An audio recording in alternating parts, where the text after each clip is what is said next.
Hey everybody, it's episode 449 of PodQuest. Hello! It's Wednesday, March 22nd, 2023. I am Chris. With me is Walnut. Yeah, I'm here. I wanted to do something a little different than hey, like we normally do. I don't know what you did. I'm going to be honest with you. I said hello instead. I was focusing on not getting the date wrong. Good. I probably wouldn't have been doing... I honestly wouldn't have been listening just because I wouldn't have been listening. Yeah. No, I very rarely have to know the date, so I stare at it on the document and hope that I remember to update it. Makes sense. Yeah, Drew's not here this week. He may have a mild concussion, so go... He definitely has a mild concussion. Go send him nice things on Twitter or something. Yes. This is like his umpteenth concussion in his life. So he needs to stop getting them. Yeah, stop letting things hit his head. I was going to say, he just needs to stop getting hit in the head. Yeah. I mean, it really does sound like a him problem. Like, he's just gotta where's a helmet? We gotta give him a helmet. He's just gotta be wearing a helmet for now on. I mean, he should actually probably. It's just... Yeah. Maybe for his birthday. We'll split it. Yeah, we'll get him a helmet. His birthday was like 2 weeks ago. I know, this way we have a full year to save up for it. It's a helmet. We don't need to save up for a helmet. We have to get him a good one. I mean, sure. Also, I guess how much are adult-size helmets? I feel like they're not cheap. I don't think they're going to be expensive. Let's see what Amazon has to say about that. Reg. Are you really looking up like a football helmet? Helmet. They're like $20 to $30. So an Eagles replica helmet is $139. Yeah, but we want something that he can just put on his head and wear and still go about his regular business. So an Eagle from the Eagles shop, which is a full-size authentic football helmet. So I'm assuming that would be like a legitimate wearable helmet and not a replica. This is something that you could wear while playing football. Is $216.99. So, but that's going top of the line NFL regulation. Which, they have all the concussion regulations, so I think that's what we need for him. Yeah, probably. You're probably right. But I feel like a good, skateboard helmet probably has a lot of that, too. Yeah, that could work.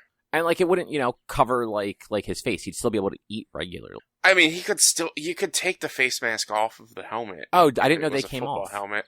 Yeah, you could take that off. I've never seen, a football helmet, up close. Well, I mean, hold on, let me reopen the closed tab. Yeah, I mean, they are made to flip open, I believe. But, you could just unscrew it and just give him the helmet part. That's valid. Or we could just get the old school classic football helmets for him. Like just those shitty leather ones that are padded a little bit. Oh, like the ones from, the 30s? Yeah, I mean, that might help. It's better than nothing, right? I mean, you're not wrong. It is better than nothing. Or do we go motorcycle helmet with a spike on the top, so that this way anything that's hitting him in the head is actually getting hurt? No, I feel like he would just end up hurting himself for it. No, you're right. You're right. That's true. He'd forget it had a spike on it or something, put it down, sit on it. Yeah. But why is he putting it down and sitting on it when it should be on his head? It's Drew. Okay, yeah, true.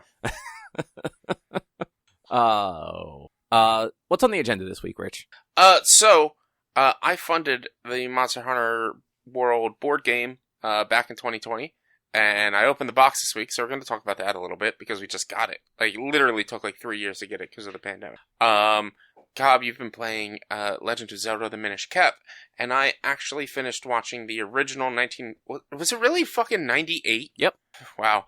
I watched the original Trigun series. I just finished watching it the other day. Yeah, April 1st, 1998 to September 30th, 98.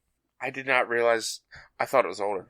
I double-checked that just in case I was wrong, so I did not do any research when I put that date in. I just grabbed it and went with it. Totally thought it was older. Totally thought it was late 80s. No, so the manga did run 95 to 97, and then Maximum ran till 2007. Mm-hmm. Because Trigun had a weird thing, but we'll talk about that later. Oh, that's right. I forgot they had a secondary manga. We'll talk about it when we get to Trigun, because it's actually kind of a weird thing. Yeah. But yeah, that's going to be the show. And I guess we're going to start with Monster Hunter, right? Yeah, so how is this, how is the assembly of the game? I think, overall, the bits and the pieces and the bits and bobs and whatnot of the entire game. I've played games from Steamforged. They're the ones who made the Bloodborne board game. They do a lot of licensed IP video game board games. And so like usually I think they have very good quality of their like miniatures and things like that. But from what I've been hearing, and this kind of made me a little cautious, like some of their miniatures haven't really been all that well or all that well received or all that well liked. So when I got this, I was super excited to open it up and look at it. And let me tell you, I was blown away by every single one of these fucking miniatures. That's actually pretty cool then. Yeah, super high quality, dense. They don't feel hollow. You've got some weight and heft to them. Unfortunately, 2 of my miniatures out of like the 50 that I got in shipping were damaged. I've tried messaging them on Kickstarter twice now. Haven't gotten back to them. I'm going to send a message to them directly to Steamforge. One of them is repairable, but the other one isn't. It's one of the one of the miniatures of like the actual playable characters. The arms are just like so thin, and like I was putting like it was just wobbling, and the arm just came right out. And then the other one was one of the monsters, the Baroth, who stands on 2 legs, and he's got this base plate that he stands on that I can like force push the pegs into the plate itself. Like the pegs are all there, but they just broke somehow. I can force push those pegs into the plate and it'll stand. So all I would need is some friggin' like hot glue or what, not hot glue, like super glue, and it should be fine. But I spent $300, $400, something like that dollars on this fucking thing. I'm not having broken pieces. They're sending me the fixed pieces. I will fight to the end of the earth. But other than that, hopefully they like are good about it. I've heard that like they are that Steamforge tends to be good about it. Like there's usually not often issues from what I've heard, but if there are, they've been pretty good with replacing broken pieces and such. The biggest problem everyone is concerned about is one of the figures stands 120 millimeters. It's the tallest miniature. It's not even fucking miniature anymore. It's 120 millimeters, man. Stands 120 millimeters tall with like its claws out and its wings spread. It's in a box of its own that is pretty much the size, a little bit thinner, like not as tall, but just as wide and round or square, the same square shape or square dimensions and as wide and as long as the core boxes, but it's just one fucking miniature. Where one of his claws stands out in front of him touches the box. And so you can actually see on the box where it's been scratched by the claw itself of this miniature. Oh, that's kind of funny. So, like, don't put anything on top, because if the box caves in, it's gonna get more damage to it. But yeah, it came with so many fucking miniatures. I'm blown away by it. I actually made, and there's a little self-promotion right here for anybody who's listening, I made an unboxing video that I posted on YouTube, youtube.com/@bwalnuts. It's BWalnuts Gaming is like the name of my YouTube channel. It's where I put all my VODs and stream highlights and stuff, but I put this box opening on there. I guess send me a link to the actual video and I'll put it in the show notes. It's on my Discord already. Send me a link. Oh my god. But it just it shows like my excitement and everything, and I actually took like actual shots. Like I set up like lighting and everything and took like really good shots with my camera of the minis themselves and showed some panning views of them. Honestly, I wish I'd shown them off a little bit more, but I wanted to focus more on the box opening. But it's honestly the most work I've ever done in a video in a long time. Because I actually had to record it all and not just, pull it from stream. So I'm kind of proud of this thing and I hope people like it and enjoy it. But it really does show off like the high detail quality of the miniatures and things like that. And if you're interested in playing like video game based board games, like I said, I played their Bloodborne game and I enjoy that game. I think it's really, really fun. It's really well done. This one I'm hoping is just the same. If you get everything like I did, you have all playable weapon types. You have multiple different let's see, it's 4, 8, 9, 10, 12 total monsters if you get everything. Multiple different quest books and things like that you can go on. Like I said, I don't know how the game plays because I'll be honest, I'm bad at figuring out how a game plays when it comes to me being the one who knows how to play the game. And no one's going to want to play a Monster Hunter board game with you. No, I feel like honestly you guys would. Like you don't like Monster Hunter because it's grindy and because you don't like the gameplay, but this is different. It's not going to be grindy. You're not trying to get the armors and shit like that. This is just going out and fighting the monsters and doing things however a board game would do things. So like I think you might like it. Who knows? It would be worth a try. I would really love to try it out and play some of these, play some of it. But like, I am really bad at figuring out how to play a game. I need to watch videos, and even then, I need to watch them 2 or 3 times. It is something that I'm not good at. Reading a booklet to actually learn how to play a game, we've talked about this. When it comes to reading, I don't really retain knowledge. I'll retain the information that, like, if I'm reading a book, I'll remember what's going on in the book and the story, but I don't retain the knowledge of, here's the information that you need to know to play this thing or to do this thing. I am not one to learn by reading, I'm one to learn by doing. So, I don't know how, when I will ever get to play this game, but I bought this game for the miniatures. 100%. I bought the game for the miniatures. One of the monsters in this game, I was hoping to have had the game before we actually played bonus action, because one of the monsters was in bonus action. Well, it's cool because you've abandoned bonus action. I haven't abandoned it. It's one of those, it's just a block in me right now where I'm just like, I need to like figure out the next time we gotta play, but I gotta talk to my brother first. You just need more fiber in your diet. Maybe. I see what you did there, because a block. Yeah. I get you. I was in just a little quick of a tangent. I was at a fire location in a volcano in Tales of Arise yesterday, and somebody raids me and say, "All right, I have to get to bed, but I'm glad to see that this game is still fire." And I was like, "I see what you did there. That's a good one." But yeah, I would love to show them off to you, Cobb. Show people, show the miniatures off better. I have someone lined up who's going to paint all of them, because they all came in that like base gray paint scheme that miniatures come in. I wasn't expecting them to paint them at all. And like the actual player minis are like fucking green. It's not even gray, which is weird too.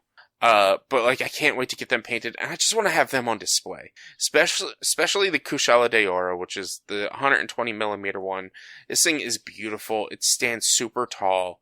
And it's like, when you look at that compared to, so, little Monster Hunter information, if you don't know Monster Hunter, Kushala de Oro is a dragon. It is their monster names are dragon. The worst.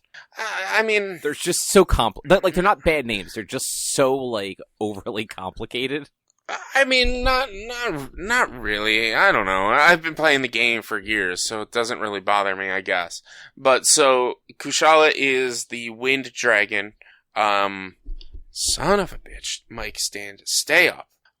It keeps dropping on me. I need to tighten the screws on it. But that one stands 120mm. The other 2 Elder Dragons that we got don't stand as tall, but you have Nergigante, which was originally released in Monster Hunter World. And he doesn't stand very tall, but he stands very wide. He's covered in spines, and so it fucking hurts to put him together, because his wings are so big. 4 of the miniatures, Deor, you have to put his tail in, and then 3 others, Nergigante, Diablos, and Rathalos, you have to put their wings on. But Nergigante, because he's so, like, freaking spiny, he hurts. And then you have little baby Teostra, which they just did so dirty. Like, he's just tiny and small and, like, not really showcaseable. Like, I feel so bad for him. I feel so bad for him. They did him so dirty. He's an elder dragon. Like, he's a dragon. He is one of the harder enemies in the game. In the lore of Monster Hunter, the reason these they are named elder dragons. Well, number one, they are literal fucking dragons. A dragon has separate wings than arms and 4 legs, whereas a wyvern has wings and arms are the same and only 2 legs. That's all rules for wyverns and dragons. That's how you differentiate a wyvern and a dragon. Dragon doesn't necessarily actually have to have wings, but a dragon has 4 legs. That's a dragon. And then a wyvern has 2 legs with wings as arms. I've heard it both ways. Huh? I've heard it both ways. What, that a dragon has wings as arms? Yeah. No, you're talking about Game of Thrones, the one thing that uses dragon for wyverns. What about like your like Chinese dragon? They're long dragons with 4 legs. Not always. Sometimes they don't have legs at all. No, they usually have legs. Do they? What about Gyarados? Gyarados, that's a Pokemon. That's a dragon type. That's not a dragon. He's actually not a dragon type at all. Shows what you know, motherfucker. Wasn't he dragon type at one point? He may have been at one point, no, but I'm fairly certain now he is water flying. Yeah. I'm going to look that up before I go too hard. Yep, but water technically flying. Dragonite is technically a dragon because he's got 4 limbs. He's got 2 arms and 2 legs, so he is technically a dragon. It's the difference between dragon and wyvern are totally just the wings. Okay, but how about Dratini and Dragonair? Both of them pure dragon type. They're serpents. They're dragon type, but they're serpents. I'm just saying, they're dragons. Literally, that's literally, Pokemon. Dragonair, species, dragon, Pokemon. Dragon, Pokemon. Look, it's Pokemon. They make up their own rules. They have a ghost Pokemon that's from electricity. From what's it called? From everyday household appliances. They just make up whatever they want. I like how you go for the one that's like kind of reasonable and not like the one that's literally a fucking ice cream cone or the one that's just a fucking key ring. Look, exactly. There you go. But like normal lore, normal mythology, that's how you differentiate between wyverns and dragons. So like the elder dragons, they can like they're so powerful they can be destructive to the environment and things like that. So if they go on a rampage, if they leave where like their general area and whatnot, they need to be dealt with and taken care of. There's not that there's only one elder dragon ever in the world, but they're rare, but they're like one of that type. But they're rarer and they're powerful. And you have this little fucking Teostra that is smaller than the flagship minis or the flagship monsters of the other 2 core sets, the Diablos and the Rathalos. Which it's just I was like, man, they did Teo so dirty, but it's great. Isn't Diablos the summon from Final Fantasy VIII? Well, it is Diablos. Yes, that was a summon in Final Fantasy VIII. In the old lamp. Yeah. Well, was it the lamp? It was something. It was an item that you use that, like, I'll be 100% honest. I didn't know that if you can cast silence on him is the easiest fight in the world. Yeah. Until like this year. Yeah. I was watching somebody play Final Fantasy VIII and like he was having trouble with Diablos. He kept trying it, and I was like, man, I was like, I gotta look into Diablos real quick, and like I didn't know that he only had 2 attacks. Basically, one of them was a magic, and the other one was his normal attack that couldn't kill you. And so I kept trying to tell him, like, you have him silenced. Don't worry about healing. Just keep attacking. You're not gonna die. He cannot kill you if he's silenced. Because I didn't know that. But that now makes that fight less daunting. Honestly. That used to be, like, the scariest fight in that game. Or early on. Because it was like, oh, he's super hard. It's like, oh no, actually, you silence him and he's cakewalk. Because all he uses is gravity skills. Yeah, most of them, not most of them, but like most of like the encounters in that game can kind of be like, I guess, cheesed for the most part. Like if like you know what you're going into and you spend the time to do it. Mm-hmm. 'Cause if you draw enough of any one magic and then bind that to your weapon, you do like 100% of that to the enemy. So like if you bind sleep, like 100 sleeps to Squall, every attack he makes has a very high chance of sleeping the enemy, unless they're resistant to sleep. Mm-hmm. Like, that game is very broken in that. Yes. It's the same thing when you fight Ifrit. I don't think you can get water attacks that early, but there is like something that if you just draw enough of them, it makes the Ifrit fight really simple. Mm-hmm. That game is very busted in like every possible way. Yeah. But yeah, just go check out my YouTube video to see my reaction and unboxing for the Monster Hunter World, the board game. I'd appreciate also giving me a subscription. All right, shameless plug over, but yeah, check that out to see how detailed all the miniatures are, and eventually when I get them painted, I still have to talk to my painter. Once I get them painted, I'll share posts on something about their painting and everything else. Yeah, and paint them yourself. I'm bad at painting. So put your own mark on it. No, I want these to look good. I want them to be on display. I don't know color theory. I don't know color matching and blending and all that shit. Like she can actually paint very well. She's an artist. She knows how to do this stuff. If she says I have to pay her $100 per mini, I would pay her $100 per mini. Katie, please don't charge me $100 per mini. I'm sure she doesn't listen. No, she probably doesn't. But like this is how like kind of important these are to me. Like they are like I said, they are so well made and so detailed that I would absolutely just have them up on display. At least like the Rathalos, Diablos, Kushala, and Nergigante. Like those 4 I would definitely just have in a case on display. I did see the thing that you posted. Like they are not the video, like the picture from like a couple days ago. Yeah. They are actually like they're cool looking minis. Like you're not wrong. Yeah. All right. Anything else you want to say about the game? No, not at the moment. All right. Well, you learn how to play it, and then you can come tell us how it plays. Sure. Good news.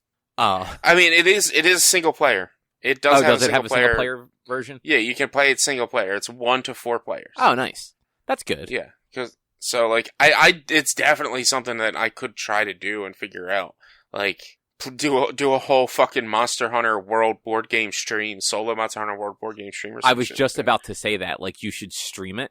Of just you playing a board game by yourself. It would just be very fun. Like do it on April Fools. Mm-hmm. Be like, we're gonna have a board game night on the stream, and it's just you. No, false. I would not say we're going to have a board game night on stream. You're going to say that I would say we're playing Monster Hunter World on stream. And, like, I would tease that 100%. I would, like when doing my, like, promo TikToks and YouTube shorts and whatnot, I would have Monster Hunter World on my PC on the background, or in the video in the background, and everything. And then when stream loads up, I will click the button to change the image to the game, and it would go to showing off my table as I play Monster Hunter World, the board game. I mean, there you go. That's solid content. Unfortunately, I don't think you stream on Saturdays though, and I believe April 1st is a Saturday. I mean, I could change, but for me to learn how, I actually am busy on April 1st. I have a birthday party to go to, but also, I mean, I could do it after the birthday party, but for me to learn how to play this game in 2 weeks, probably not going to. No, are you sure it's really a birthday party on April 1st and somebody's not just playing a mean joke on you? I mean, it's supposed to be a kid's 1-year birthday party, unless the kid's like 3, actually, but they're saying she's 1. Who knows? I mean, they probably missed the last couple of birthdays, so it's entirely possible. Yeah, maybe. But there you go. I mean, like that, a kid's party's not going to go that late. No, you got plenty of time to come home and play Monster Hunter by yourself. I did something similar during Super Bowl Sunday.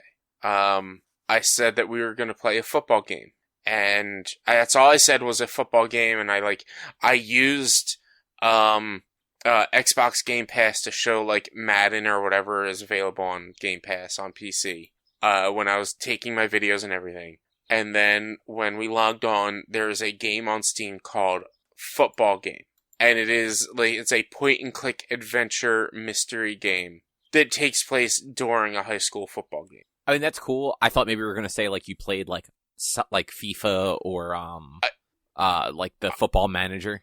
I thought about doing like Football Manager or something like that, and honestly, I will probably do that in the future. Play that, or maybe get Mario Soccer or some shit like that and play that. I thought you had Mario Soccer. I don't. Oh, you have golf. I don't. You got... Yeah, I got golf. That's right. I knew you had one of the Mario sports games for Switch. Yeah. I got golf. I never got soccer. I never got tennis. I used to always get the Mario sports games. When they were like GameCube, and I think some of them were on Wii. Like anytime there was a Mario sports game, I got it. But I haven't stayed on top of them. I mean, judging by reception, the 3 Switch ones were not super well regarded. Like, they reviewed well, but, like, no one played them, like, post-release. Yeah. I mean, I got Mario Golf to play with my friends during the pandemic, and we maybe played one, so... That's what you get for having friends. Yeah, pretty much. But how is Legend of Zelda Minish Cap? It is the Minish Cap. I apologize. I forgot that on the thing. Wow, rude. You gotta sell this apology. Like, I don't think you really apologize. Oh, because I'm not really sorry. You have to. You should be.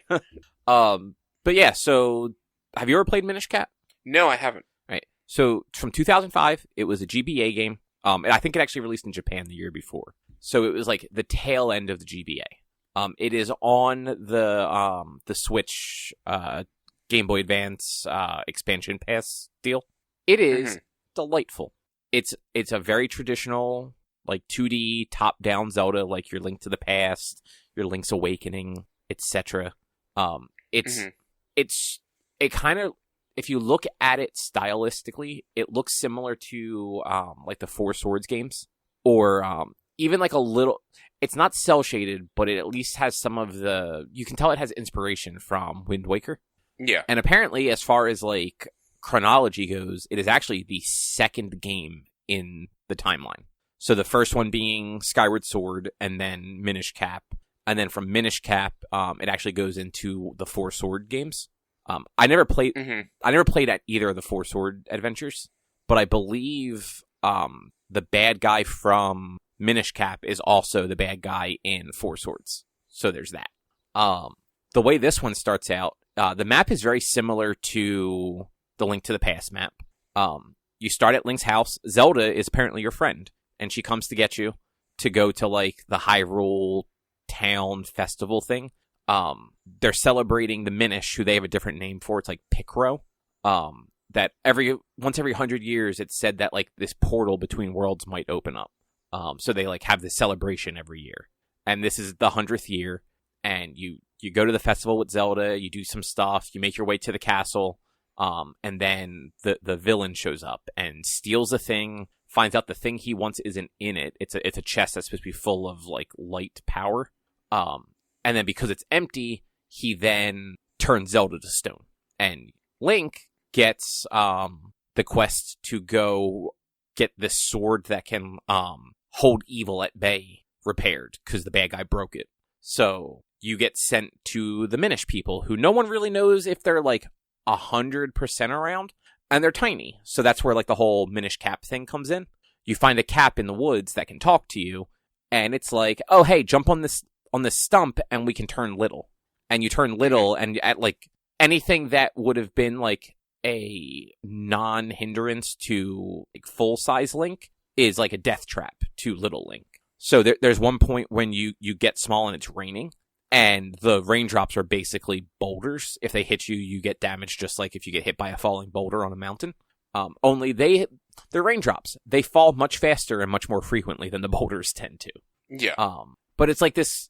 It kind of adds like a fun little layer to puzzles, because there are parts where you have to shrink down to kind of get your way through something, to then grow again, to do something else, to shrink back down. And it's obvious that that's what you have to do, but it still takes like time to figure out exactly how to do it. Like there were a couple puzzles where I'm like, okay, here is a thing that will let me shrink, so I obviously have to get small. But what do I have to do once I'm small? And like at one point, I was a little stumped, and I ended up clearing a bunch of stumped. Yeah. I cleared a bunch of debris away, because the first item you get from the first dungeon is like a vacuum cleaner. So you can suck stuff up, and then it does like a little puff of air when it's done. Mm-hmm.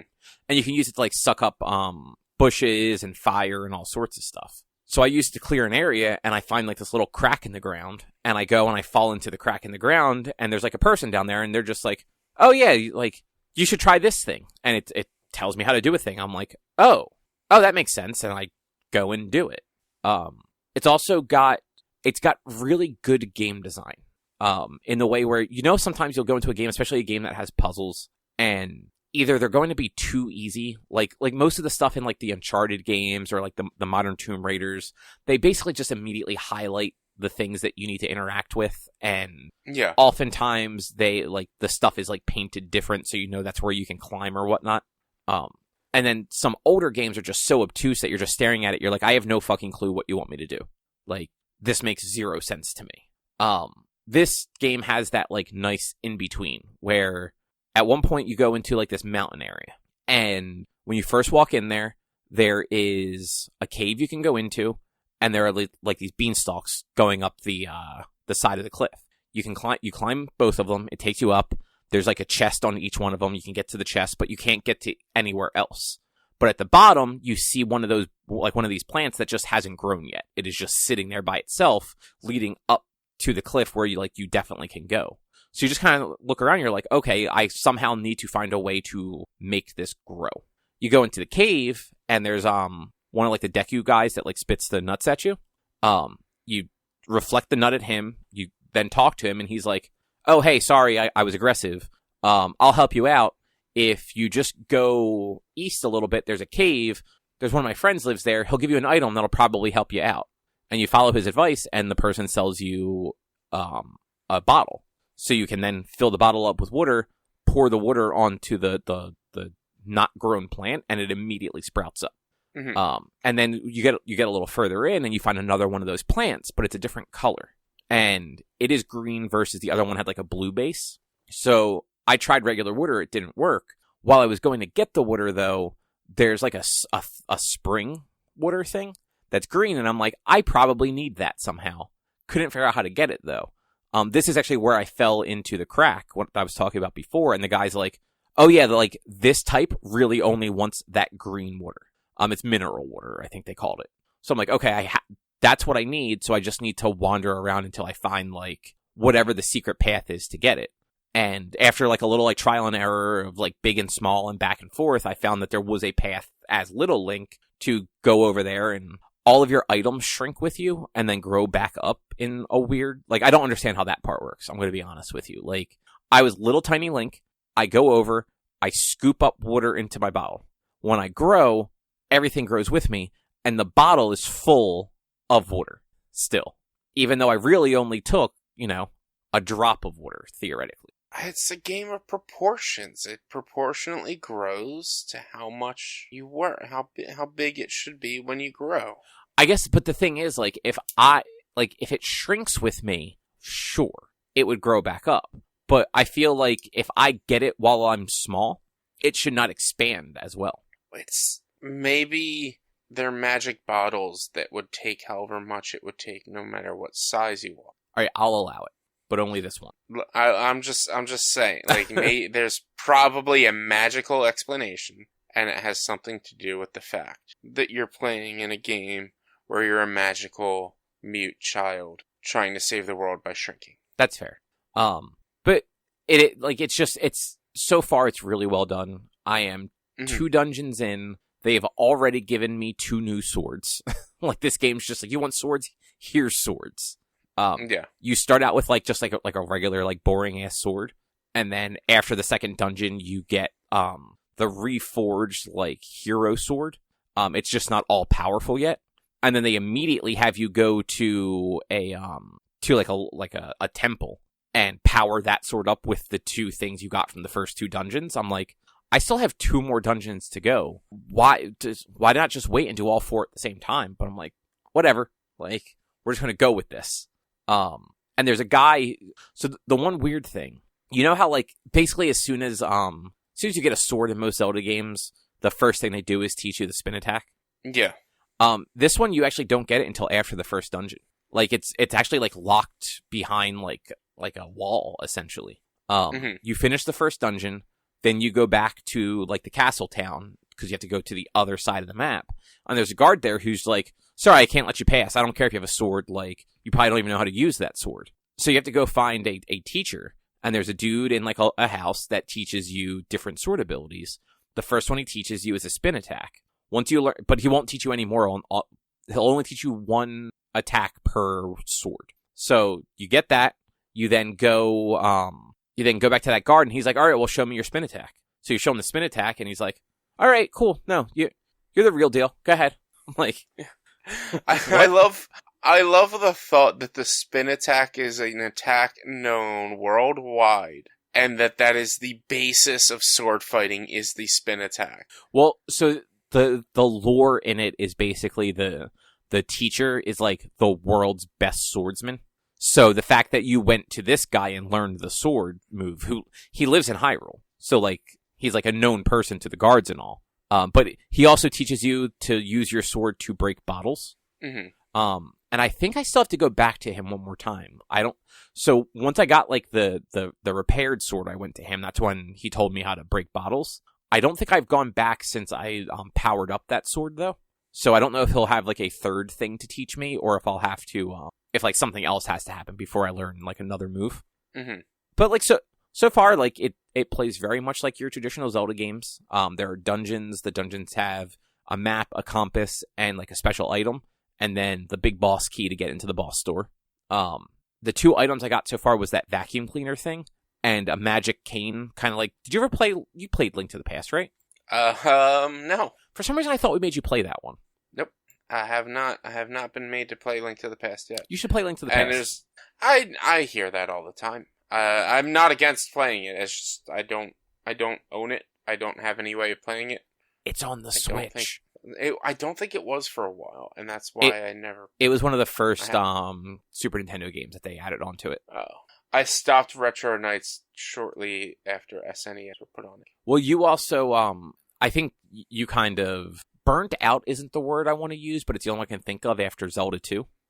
Yeah, well, I mean, I never beat Zelda 2, and when I was doing the Zelda stuff, the every Zelda game, that was before streaming. No, I know that. I was just saying, like, and that game sort of ruined Zelda games for you, I feel, or at least retro Zelda games. A little bit. I mean, not really. That game was just look. That game is honestly not bad, but it has the sequence to the end has its problems. It is rough collision for some of the platforming, and the fact that you have to do it all in a single life. Like, literally, you have to go from the beginning of the game, you have to grind out all your, everything you need to get to the locations to go fight the final boss. Like, you need to do that all without dying, because if you die, you go back to the beginning of the game, and you have to go back through all the same dungeons again to get to the end.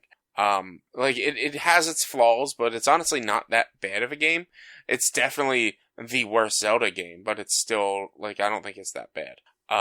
But yeah, I wasn't happy with that, with the way that end game was, to where I was just like, whatever, it's fine. I have always wanted to go back and play a bunch of the others that I've never played, and replay some of them that I have played. It's just, I didn't even realize that Link to the Past is on the SNES for, Switch. Yeah, so I think just with what's available on the emulators on Switch, you can play Link to the Past on SNES. You can play Link's Awakening on the Game Boy.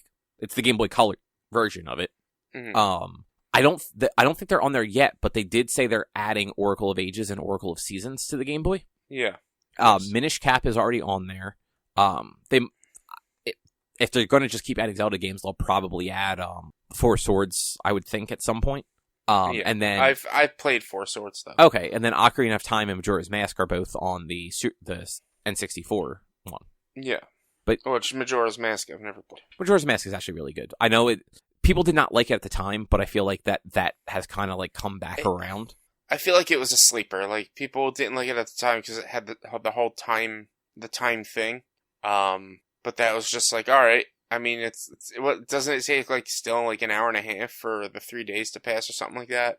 It's something like that, but so that game can really fuck you. So time doesn't flow when you're in a dungeon, but if you fuck up and go into a dungeon too close to the end of a cycle, and you can't get to a point where the game saves after exiting, you could lose all of your progress on a dungeon. Yeah, I inadvertently had that happen the last time I played it, just because like I wasn't paying attention, and I didn't intend to actually go through the dungeon. I just kind of like went in, and my plan was to go in, and then to unlock it and then go and reset time. And instead, like, I just kept going and beat it, and then came out and forgot that I hadn't reset time and, like, wandered away. And then time reset, and I lost all the progress. Yeah. And I didn't go back to it for a while after that. Makes sense. It is good, though. I would still argue Link to the Past is the best Zelda game. Mm-hmm. It holds the format for what basically every Zelda game became after it. Yeah, I mean, I'll have to take your word for it. Like I said, I've never played it. So the traditional like Zelda format is collect 3 to 4 things, then collect 5 to 8 things, then fight the final big boss and save the princess. Like that started in that game. Yeah, like Ocarina of Time did it. I'm pretty sure it's either Twilight Princess or Wind Waker did it. I think it was Twilight Princess. Or no, Wind Waker probably did. Twilight Princess was different. It's always a little different, but like that game also introduced like the 2 different worlds that like every game tends to use too. Like Link to the Past had the light world and the dark world. Twilight Princess had like the shadow wolf world. Like I know that was in a different world, but like had like that sort of change. Ocarina of Time had the young Link, adult Link. It's like the blueprint that they used going forward. Yeah. They iterated on it, but like that's where that series really found its footing. Mm-hmm. And Minish Cap, fantastic continuation of that so far. I can't see myself not finishing it because it's a 15-year-old Zelda game. It is not all that hard, but it's still fun. Like you never feel overly frustrated when you're stuck. Sometimes you just need to put it down for a little while to come back to kind of like look at like a puzzle or something like that with like a fresh set of eyes. Yeah. But yeah, otherwise, makes sense. It's delightful. I highly recommend it, and it's on the Switch if you have the expansion pass, so there's no reason not to play it. And that's the same timeline as Four Swords? Yeah, it is a direct prequel to Four Swords. Okay. I don't know that it's the same Link, but it's at least it is the game directly before it, and elements of that play a part in Four Swords. My Hyrule Historia is on the other side of the room, otherwise I'd go grab it and I only know this because I did look it up to see like kind of what the timeline was on it, and it's Skyward Sword, Minish Cap, Four Swords, and Minish Cap is like actually connected to Four Swords. Mm-hmm. So, which timeline is this though? I'm trying to remember. I don't think it's split at that point. I don't think I could have swore Four Swords wasn't part of the initial timeline. I don't know. Now I have to look this up because it's going to kill me. I'm trying to find just like the picture of it real quick. So the initial timeline before the split is Skyward Sword, Minish Cap, Four Swords, and then Ocarina of Time. And Ocarina of Time is where all the splits happen. Yeah. You're right. You're correct. That is true. I didn't think Four Swords was before the time split. I thought it was like in the same era that like the Spirit Tracks was or something. Well, no, because Spirit Tracks and Hourglass are both off of whatchamacallit, Wind Waker, I believe. Yeah, that makes sense. I know definitely Hourglass because the world's still flooded, but I'm pretty sure Spirit Tracks was too. And the image I pulled up was not a very good quality, so it was hard to zoom in and still read things. And then the Fallen Era had Link to the Past, Ancient Stone Tablets, Seasons, Cadence of Hyrule. Oh, is that Link's actually Awakening. on there? Yeah. Wand of Ganelion. Oh, that's the 3DO game, I believe. And Triforce Heroes. That's all the Fallen Era. And then Adult Era. Oh, no, hold on. I actually might be reading it. I don't know. This one's actually pretty bad because it also includes Triforce Heroes and Age of Calamity, which I know Triforce Heroes isn't canon, so this is a bad shot. Well, let's look at this one. Come on. Wind Waker, Phantom Hourglass, Spirit Tracks. Yes, that's adult timeline. Canon is sealed away. Said canon. It's all right. You were close enough with that. Yeah, I mean he's a copier. He's a copy. He copies every different version of himself. Is that what he's doing? What, copying every version? No, he's a reincarnation. Oh, okay. So I think I can never remember that because like all that stuff is so convoluted. So Skyward Sword, Ganon is not actually in it. it is basically the origin of Calamity Ganon that you know of in Breath of the Wild. But they don't call it Calamity Ganon either. I can't remember what they called him, but he's like just like the Dark One or some shit like that. And he's basically a giant kaiju that you fight a few times. That then the final fight in that he does form as Ganondorf. Like as like the human Gerudo looking thing, or like as the pig? Yeah, as the human Gerudo looking. And then I think because he's got the Triforce of Power. Every time. I think he's supposed to be similar to Link, is a reincarnation of Link, of all the different Links. I think Ganon is supposed to be a reincarnation of this dark being. Right. That's always had the Triforce of. Now, where did Goofy and Donald play into this? So Goofy is a Disney character, and he does not show up in The Legend of Zelda. Donald is the boat that you drive around in Wind Waker. Okay. How about Roxas?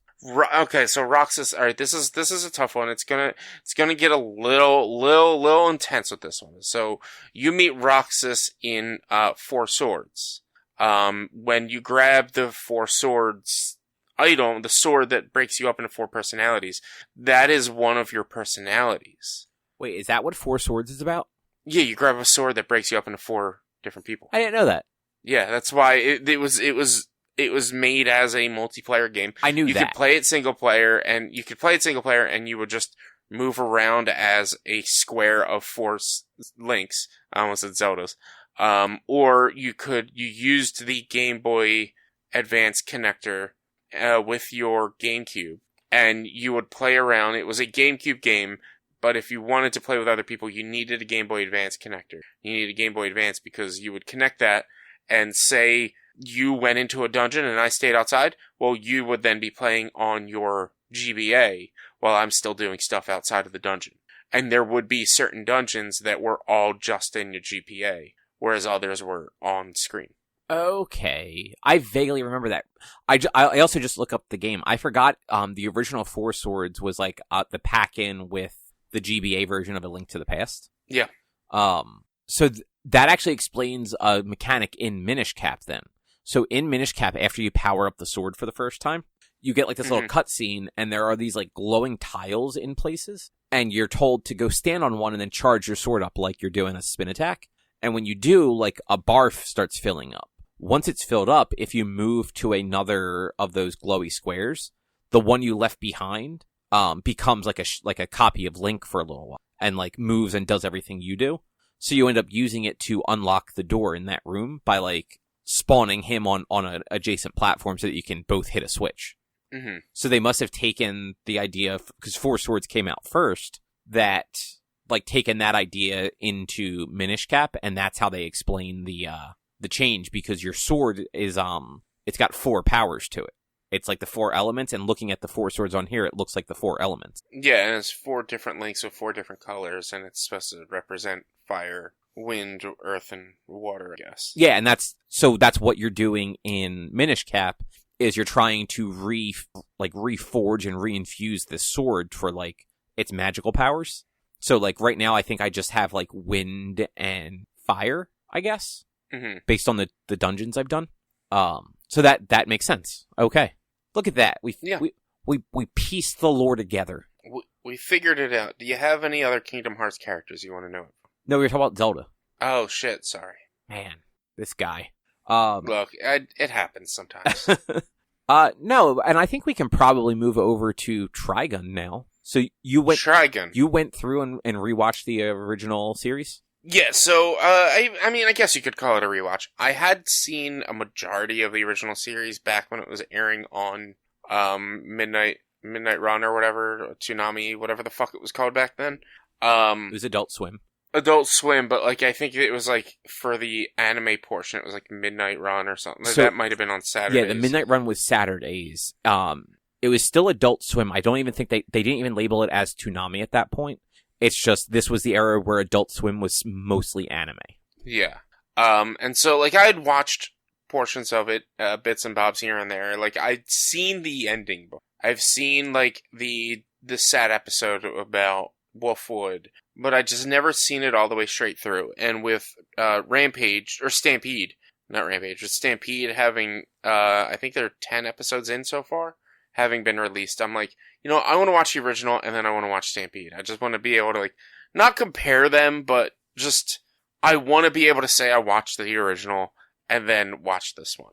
So I sat down to watch it, and I would not have continued to watch the show week by week back in the day. Because, like, the first 5 episodes are so annoying. Because it's just straight up Meryl and Millie trying to find Vash, whom they run into every week, but not believing he's Vash. And it's Monster of the Week, and it's annoying the entire time. And I just, like, it kind of blows my mind that, like, I don't know if people hold the anime in high regard or if they hold, like, the story and the manga in high regard, but for me, the start of this series was not entertaining. But once it got past the Find Vash arc, which was, like, five or 6 episodes, and it really turned into, like, learning about Vash and learning about everything and finally coming into contact with Legato and learning about him and Knives, that's when it starts to get good. But if it were me and I were to see the first 2 episodes with zero context of how this show goes, I probably never would have continued watching. So it's funny, like, I have not watched those movies in years, or episodes in years.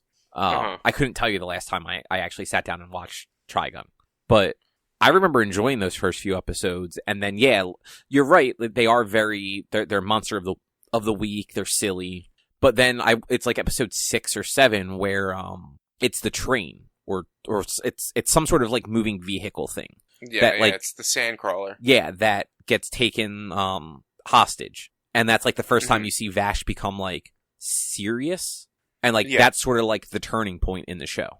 Yeah, that's when I started, like, as I was watching it, I was like, I like phase out first couple episodes, like, I've maybe seen a few of them a few times, and I'm just like kind of phase out and be like, all right, this is for someone who knows the story, for someone who knows the basic concept of the show, these are bad episodes because, like, there's not really a lot of world building. It's like it's not even character development. It's just presenting these scenarios with these characters that are looking for someone they find every week. And it's just, it's kind of frustrating. I'm just like, all right, I needed to just get to the good part. But Vash is like a big goof, so why would these 2 insurance people think that he is this villain? 100%. Yeah, you're right. He is a big goof. He's just a goofball. Why would they believe he's a big villain? But, like, that also kind of turns into, like, the story of the entire series where, like, people are blaming him for something that, although, yes, he did do, it wasn't his fault. It was not something he had control over. He was being controlled to do it and whatnot. But, like, no one knows. And I think no one died in that tragedy in July. I think it's like, yeah, nobody died, but he destroyed the town or whatever. I think that is the case. I think that's why it's like an insurance thing, because the insurance company doesn't want to pay for all those repairs. Yeah, and that's like, well, it's not even for the repairs of July. It's they send Millie and Meryl out to find him and keep track of him to prevent him from causing any further damage. Yeah. Well, I'm sorry, that is what I meant. Like, they already paid for July. They don't want to have to keep paying policy things if they can avoid it. So then, and here's where, like, corporate fucking fuck you, capitalism comes into play when he destroys Augusta after, again, evacuating the entire city. When he destroys Augusta because Legato forces him to use his powers and he makes the hole in the moon, the insurance company now is just like, well, he's a human disaster and not a typhoon, so we're not liable anymore for any repairs, for any destruction he does. And then he gets really depressed for a while. And he gets really depressed because, like, he had to do... it's just... This whole series is, like, kind of a commentary on how shitty the world is, honestly. And, like, you force a good person to do things they don't want to do. Like, literally, it's not something I ever really realized or noticed when I was watching it as a kid. Vash doesn't kill anybody till the third to last episode.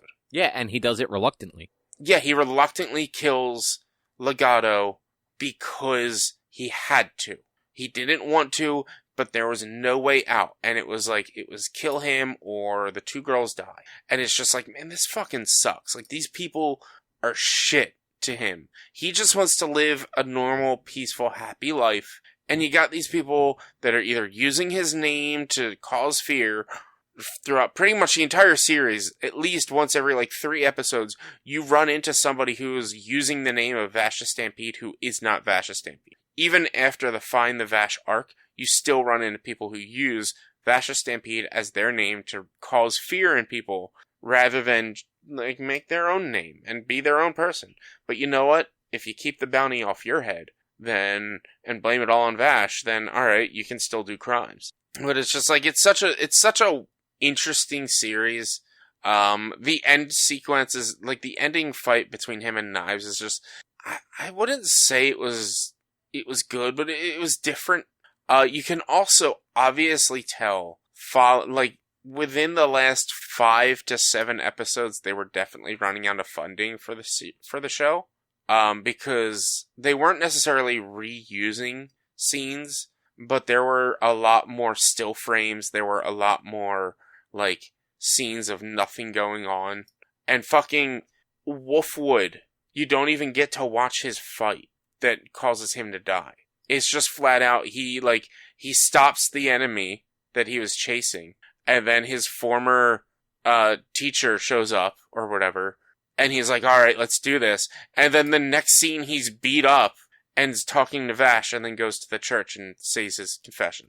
I mean, it's probably a mixture of, running out of money, but also, time constraints because they did have to wrap it up and they had a lot left to go. Yeah. Well, I mean, yeah, because once Wolfwood dies on episode 23. No, episode 22? I can't remember. So you figure if they would have stretched his fight out, it would have been at least an episode? And then they would have had to condense even more stuff to fit it into their 25 episodes? Well, they did 26. I thought it was 25. I think. Let me double check. It was over the normal 23 for sure. Trigun Fantasy Series. It was 26, you're right. Yeah, it was 26, and Wolfwood dies in the episode Paradise, which is 23. So it gives them 3 episodes, which the next episode is the one where Vash kills Legato. The episode after that is him realizing that he has to go fight Knives, and then 26 is him going and fighting Knives. And they probably are doing their best. Skip by as Vash recovers. Oh yeah, they could have cut down episode 25 a little. They could have definitely made 24. They could have made 25 not as long, or they could have condensed some stuff to be able to make episode 25. So episode 24 and 25. Oh no. Yeah, you're right. I don't know. I still think they could have done something to make, Wolfwood's fight. You don't even get to see his fight. This is a major character death in a major anime, and you just don't even get to see the fight. But was it major? We don't know if it was major at the time, actually. We don't know what the reception was at the time. Interestingly enough, Trigun, the original Trigun that, this is mostly based on, to my knowledge, the manga was canceled after not a lot of chapters, 30 maybe, because the book it was published in went under. That particular manga stopped being published. So I want to say it ran for 2 years, maybe 2.5 years before it ended. The creator was approached by another magazine a year or so later, interested in him doing something, but they wanted him, they were interested in him pitching a different series. But he didn't want to leave Trigun unfinished, and managed to get them to agree to let him continue Trigun. And so he actually ended up writing Trigun for another 10 years after that. Trigun Maximum actually ran from 97 until 2007. Did he rewrite the story of Maximum as a new thing? Nope, it is an actual continuation. It's a flat out continuation. So I think it takes place. There's a small time jump, but I don't believe it's anything too drastic. So is the original Trigun series the initial run of Trigun? And then that Maximum... That is my understanding. So like, yeah, Maximum has never been adapted, and it's not like this new one is adapting it as far as I know. From the little bit I've seen about Stampede, it seems like it is actually a pretty big deviation from the source material. So like Meryl and Millie are part of the original story as far as I know. I've never read the manga. Only Meryl is in Stampede. Millie is not there. And I believe Meryl is actually a reporter, not an insurance adjuster person. I'm sorry, I was trying to find like the Trigun mangas, and like Dark Horse actually has them. And there's only 2 volumes of the original mangas. So yeah, I guess, okay, that's interesting. At this point now, I would love to read Maximum. Go for it. Or that's, I don't know. Like, some of the stuff that it's showing, though, it might be Dragon Maximum Volume 14. Almost 3,000 pages. As power growing, expanded wreckage, Earth's space fleet, littering the planet. Gunsmoke, Bash, Stampede, must lay everything to prevent apocalypse. That his crazed brother is determined to risking everything, holding back. Bringing nothing back, Bash goes toe-to-toe with knives in a file. Nope. So Maximum ends with it's seemingly the same way the original, the show ends. So that's impossible. Maximum ended more than a decade later. I mean, well, but Savage beating can Vash beat his foes to keep his friends safe. So her non-stop the ride. Vash Stampede has seen a lifetime's worth of fighting through gunplay. Now his journey is almost at an end, but after a savage beating, more eyeball blistering interstellar. Hold on. The Gunslinger. A fleet of rescue ships from Earth have come to planet Gun. Okay, yeah. So no, it is different. But I guess Knives isn't dead then.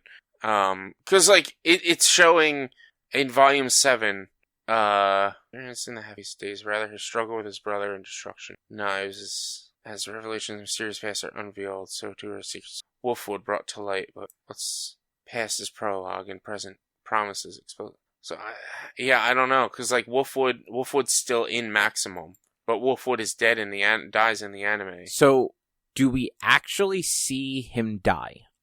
This is a real question because I do not remember. I remember he goes to the church, he's all shot up, but I don't remember them like ever acknowledging that he's 1,000% dead. Oh yeah, I mean Vash uses Wolfwood's gun to fight Knives at the end, and Millie is crying her eyes out because Wolfwood died. Like, it's from Paradise immediately after that scene where he's in the church. Like, it'll either cut to commercial or whatever, come back, and Millie's bawling her eyes out. And then, episode 25, as Vash is getting ready to leave, Millie gives Vash the cross cannon, or whatever his weapon's called. Okay. We don't, however, but if I remember correctly, there was no, like, at the end, it is only, like, assumed that Knives is dead. Well, yeah, there's no, like, you don't see the dead body, and it ends with Vash leaving with Knives. Yeah, and Knives isn't a human, so, it's not completely far-fetched to think that they did something. And the credits rolled something. I think Meryl does see Vash coming back to the town they were in. I'm actually trying to pull it up and just go to the credits of Under the Sky Blue. Sky So Blue. Oh yeah, so he is seen coming back to the city. Your audio just completely shit the bed. I can't hear you anymore. Can you hear me now? Yes. Yeah, so he is seen. I had, I guess, music playing on Hulu. Fucked it up.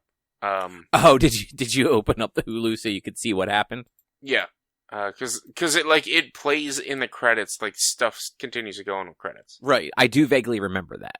Yeah, and he is seen coming back with Knives on his back. So I'd have to look into it because at this point now I want to read Trigun Volume 1 and 2 and then Maximum Volume 1 through 14 just to see like where things lie and what continues to go on, because like it kind of seems like the story of the show, like maybe the manga expands more that the show couldn't show. Like the anime series was, I'm sure who was the creator again? Yashiro Naito. I'm sure he had parts in making the anime. Probably. He had word on making the anime, so he probably made the story that he could make in 26 episodes. And then once he was given the right, and this is probably why they didn't want him to do Trigun, is because it was already done, but he wanted to expand on it more than whatever the first 2 books were. Well, so like the impression I got was it didn't like that, like where Trigun was canceled because the magazine was canceled is not where he wanted it to end to begin with. So he actually didn't, he wanted to continue it because it was incomplete. Yeah. But like a lot of times, like the actual manga creators are usually not incredibly involved with the anime adaptations beyond like early stuff. Like once the show's going, like it's rare that they really have too much to do because they're usually working, very long weeks because their books are published way too frequently. Mm-hmm. Like, I don't know if Trigun was a weekly or a monthly or bi-weekly, but, like, some of that shit's intense. Like, they pump out, like, 20-page chapters, like, once a week, and it's ridiculous. If you're interested, though, I have the first volume of Trigun. I mean, I might. I have to find my manga. I think it's at my parents'. I think it's in their attic. One of these days when I actually get around to moving shit around in my room and reorganizing stuff, I might actually try to get my manga and set that all up again. I'm trying to see now Maximum and the information on Maximum, see if I can understand. Well, save that. Save that for when we're not recording. Yeah, I'm just looking through, but yeah, it's interesting. I didn't know all that, and like. I would love to know the expanded information, because like that's one thing I never really knew was that the series was like, oh, people from Earth found Planet Gunsmoke, or didn't find Planet Gunsmoke, but were leaving Earth to colonize the universe, or whatever, and like, oh, knives just caused them to crash land on Gunsmoke. The entire armada that was out leaving Earth. He caused everyone to crash on Planet Gunsmoke. So no one actually wanted to be Planet Gunsmoke. That was not a planet they were going to live on, and that's why it's like not super hospitable. Yeah, and that's why they have to use the energy from their interstellar spaceships to actually have hospitable land and stuff. Which is weird because like their actual energy and their like power plants are like fucking actual multiversal beings or some shit like that. Like, they're actual beings inside those giant light bulbs. Yeah. Or at least they can evolve into actual beings, as seen with Vash and Knives. Yeah, Vash and Knives. Also, I just really like that Knives' name is Millions Knives. Millions Knives, yes. Which, for little kid Richie, back when I originally watched the series, I thought Legato was Knives until I saw the final episode. Because I did not see the episode where Vash kills Legato. Man, little kid Richie was like 14. Look, like I said, I didn't watch every episode. I know. I just think it's funny where you keep referencing it like you were like 8 years old watching Trigun. You were a fucking freshman. No, let's see. When did it come? Trigun aired to the States? on Cartoon Network in 2003. 2003. All right, yeah, I was a freshman, but still. I just think it's funny. No, I mean, that's 16. No, that's almost 20 years ago. Okay, that's little kid Richie. It is 20 years ago. It is, because I turned. Yeah, it is 20 years ago. Son of a bitch. Yeah, it's 20 years ago. Little kid Richie. That's right. When I was a wee bab. That's right. I would a Discord I'm in. I was talking to somebody, and somebody else like asked a question, and the person like responded. It's like, oh yeah, we were talking about that like 3 or 4 days ago, and I responded, I'm like, dude, that was yesterday. It wasn't even 24 hours ago, and they just responded, fuck. Yeah, I mean, I have to constantly remind myself this year that I am turning 35. I like literally all the time right now. I'm like, wait, how old am I? I'm 34? No, I'm turning 34. No, I am 34. Fuck, I'm turning 35. And I don't know what the fuck I'm going to do for my 35th birthday. Because nobody plans birthdays for me except me. I mean, you could just be an adult and not do anything for your birthday. But it's my 35th birthday. That's like kind of a big deal. You should probably... in my opinion, minimum you should celebrate every 5th birthday. Because it's a pretty big deal reaching 5 years. And it's like a good number, like 5 and zeros. But See, I go out of my way to not celebrate my birthday. yeah, well, I don't even know when your birthday is, so you do go out of your way for it. Isn't it June? Yeah. Okay.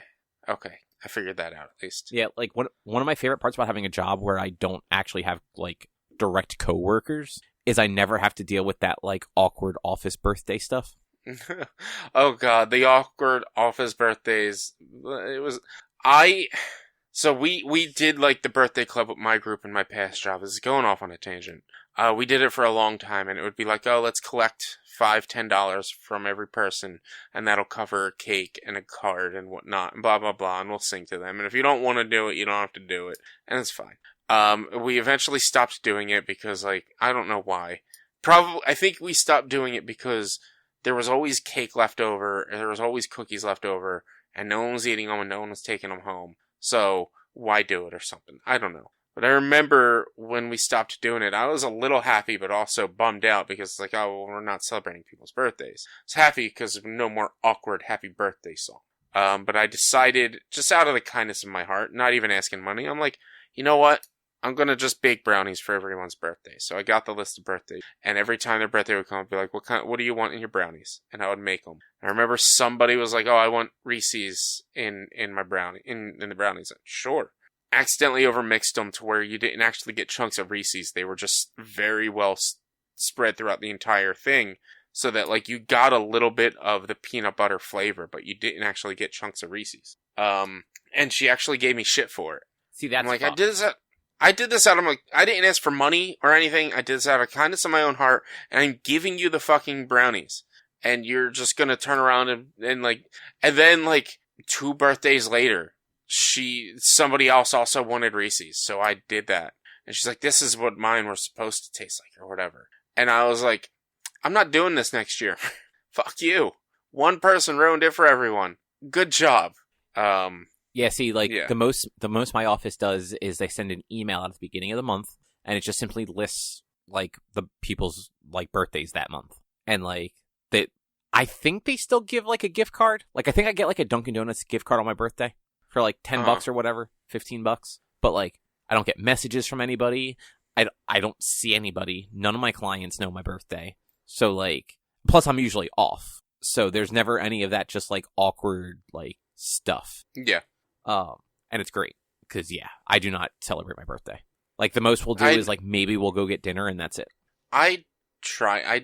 I mean I haven't in the past couple of years, but that's just because. Again, the only person that'll plan anything for my birthday is me, and anytime I've been able to try to plan something, whatever I want to do ends up falling through and not happening because we don't have enough people interested in doing it, and so then it just ends up being nothing happening or pizza at my house. And well, have you thought about have you thought about wanting to do things that other people want? It's my birthday. I'm just saying, take others' opinions into account. That's been my entire life, Cobb. That's what you get. That's 100%. That's what you get for being a middle kid. My brother came to me one year on my birthday and got upset at me because it's not fair that on my birthday, he's like, it's not fair that on your birthday we get to go to Six Flags, but on his birthday he was at school or whatever, and we didn't get to do anything fun. But I never got to choose that I wanted to go to Six Flags. Not saying I was ungrateful for being at Six Flags, but I don't like rides. I didn't like rides as a kid. I didn't do rides as a kid. Man, you were the worst kid, huh? I didn't like roller coasters. And so, like, the only thing I would go on is, like, the friggin' Six Flags Great Adventure. I'd go on the flight simulator thing that was next to that one roller coaster that broke my back once. And I would go on like the Taz Twister, and that's it. And then the whole time would be walking around watching other people have fun. That's actually kind of funny. Like, literally, and this is going off on a major tangent. Every fucking birthday I get shamed for some reason or another because it's either too close to my mom's birthday. Why aren't we celebrating my mom's birthday? Or it's this, or it's that, or somebody's not happy, or this is not. And so it's, yeah, I don't celebrate my birthday as often as I probably want to or should because no one's ever happy on my birthday. Which is why the past 2 years, 2021, or 2020. I mean, that was right? A wash for everybody. Was it 2020 or 2020? 2021, I went to the beach by myself because I couldn't get anybody to do anything for my birthday anyway. And then last year, I had fucking COVID on my birthday that I couldn't even do anything. You went to a concert the week before. I went to a concert 3 days before, yeah. About 3 or 4 days before. No, the week before. You're right. My birthday was a Wednesday last year, and we went to the concert on Thursday or something. But like, I was feeling 100% on my birthday, and I was good to go to hang out, to walk around. Like, I was not sick at all on my birthday day, and I tested positive for COVID. That does suck. And I couldn't do anything. Like, I made sure to go get a test just in case. Even though I had already gotten a negative test result, I had made sure to go get tested just in case. And I got a positive test result, couldn't do anything. And yeah, so I've always been shamed for having my birthday where it is and not celebrating the way other people want to celebrate. Which is why I'm like, fuck it all. I want to do what I want to do, and I have to throw my own birthday because nobody throws me birthday. It's funny just because you're like, I want to celebrate my birthday, but no one's ever available. I'm like, please don't even acknowledge my birthday. Thank you. Yeah, I mean, look, for me, I don't know, I don't get celebrated. Yeah, like the most I'm cool with is like if so, like messages, like a text message, a Facebook message, like happy birthday, thanks, cool. But like, I don't need gifts. I don't want a party. I don't like none of that. Like, it was very, very kind. I'm just going to start with that. Super appreciated, like, very, very thoughtful. But, like, a couple years ago, people, like, got me a gift that, like, not super close with. And, like, it's just awkward to then, like, call and be like, hey, thank you. I don't celebrate my birthday. Mm-hmm. You don't have to do... Like, I didn't say that, obviously, but it's like, you don't have to do this. I don't like it. Like, this is thoughtful, but please, just a card will totally suffice. It's all. Yeah, it's all I need. Just send me a text message. Be like, "Hey, happy birthday." And you see, I'm not really like I don't care to get a gift. I just want to celebrate. That's really all. Like, I want to do something for my birthday. If you coming out to my birthday and spending a lot of money on dinner, like, the most I would want as gift wise is for whatever we do that night. It's not on me. It's on everyone else. And it's usually like whatever I want to do across 10 people, it's free it's basically an extra $2 for everyone who's going. Like, that's really the most I would like. Yeah, it's not minimalist to like you, but it's like, look, if I'm doing something for my birthday, I just don't want to pay for shit. But I also don't like people. So like there's that. Yeah. Yeah. Like, I like some people. I mean, there are some people I like. Like, I like my wife. All the rest of you, like, fuck. Do you though? Like, do you really like your wife? Yeah. Like, do you though, Cobb? Like, think about it. Do you really? I mean, I would not be here if I didn't. That's probably a show though. Yeah, that's definitely a show. I plan on probably starting Trigun Stampede this week, but it's still ongoing. I don't know if it's going to be a 1-season thing or if it's going to be multiple seasons or what is happening, but probably talk about that at the end of the season. Yeah, I've been waiting for it to finish, or at least get closer to finishing, because I think it'll run for like the 24-ish episodes, I'm sure, and then if it gets another season, it gets another season. Mm-hmm. But I'm kind of like waiting for it to get closer to being done, and then basically doing what you did, and like rewatch the original, and then watch the new one, and just kind of compare. But I didn't want to like start like a weekly show and like get caught up, and then have to like wait a bunch of weeks to finish it up. Yeah. And like the dub's going to be behind the sub anyway, so. Yeah, true. I don't know. I don't know what I was going to say. I was going to say something, but I lost it. It happens. Anyway, though, that's going to do it this week, like we said a minute ago. Next week is going to be our next book club, which is going to be the Muppet Movie from 1979. So that should be fun. But other than that, if you would like to find more of our content, you can head over to www.one-quest.com. You can also help us out by supporting us at patreon.com/onequest. If you can't support us there with your dollars, you can go to your favorite podcast platform, Apple Podcasts, Google Podcasts, Spotify, Stitcher, all the places. Rate us, review us, subscribe to us. It all helps. You can also follow us on social media, facebook.com/onequestonline or at @1_quest on Twitter and Instagram. Our YouTube channel is youtube.com/onequestvideo. And you can always send us an email to social@one-quest.com. And then, Rich, what is your streaming stuff looking like? So come check me out, twitch.tv/b_1. That's where I do game streaming Monday, Tuesday, Thursday, and Sunday. We're not even most likely. If we don't beat Tales of Arise on Thursday, the 23rd, we are definitely beating it on Sunday. And we are doing Apex April. Starting April 4th, I have to play Apex Legends, ranked until May 4th. The reasoning is they do a rank split, and so they take you down one rank during that rank split, so I don't want to say I reach Bronze 3 and then go back down to Bronze 4 again. So we're just waiting till after the split. So we'll be doing that in April, so all of next week is kind of up in the air doing some like Apex training with people who are better at the game than me. But come check me out, 7 o'clock-ish Eastern most of the time. Cool. And with that, we will be back next week with something else to talk about. Thanks for listening. Bye. See yas.